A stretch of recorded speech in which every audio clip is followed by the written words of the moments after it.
मार्च की एक उमस भरी रात में 4 कॉलेज दोस्त अमित, रिया, विक्रम और सारा जीप में घूमने निकले थे।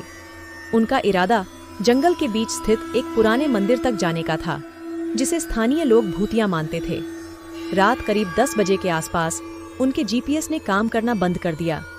जंगल घना होता जा रहा था और अंधेरे में रास्ता देखना मुश्किल हो रहा था। अचानक एक संकरी सी कच्ची सड़क दिखाई दी। उन्होंने सोचा कि शायद यही रास्ता मंदिर तक जाता होगा। कुछ देर चलने के बाद सड़क और भी संकरी हो गई और पेड़ों की जड़ें सड़क पर फैल गईं। जीप मुश्किल से निकल पा रही थी। तभी अमित, जो गाड़ी चला रहा था, उसने जोर से ब्रेक लगाए। हेडलाइट्स के सामने एक अजीब सा जीप खड़ा था, करीब 6 फीट लंबा, काले बालों से ढका हुआ। उसकी आंखें रात में चमक रही थीं। जैसे ही वे जीप को देखकर सहमे, वो तेजी से जंगल की तरफ भाग गया। चारों दोस्त डर गए थे।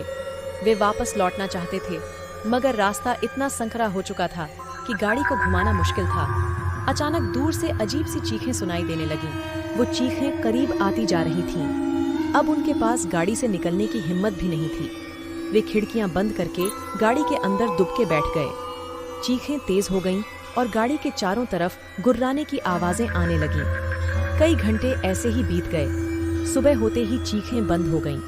उन्होंने हिम्मत करके बाहर निकलने का फैसला किया। आसपास का नजारा भयानक था। पेड़ों की टहनियां टूटी हुई थीं और जमीन पर खून के निशान थे।